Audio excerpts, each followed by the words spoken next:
భూమి చెవియొక్కుము, నేను పిల్లలను పెంచి గొప్పవారినిగా చేసి తిని, కానీ వారు దీనత్వంలో దాగి ఉన్న దైవత్వాన్ని చూపించవలసినది పోయి సృజించిన వారి తండ్రినైన నన్ను లేదా నా పైన వారు తిరుగుబడి ఉన్నారంటున్నాడు.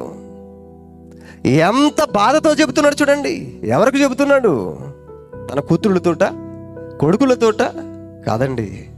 ఆ కొడుకులు కూతుళ్ళు అనుభవించడానికి నిర్మించాడే, చేశాడే ప్రకృతి. ఆ ప్రకృతితో చెబుతున్నాడు, ఆకాశం ఆలకించుము, భూమి నువ్వు చెవి ఎక్కాలి. ఏంటి ప్రభు అంటే, ఇదిగో వీళ్ళు నా పిల్లలే,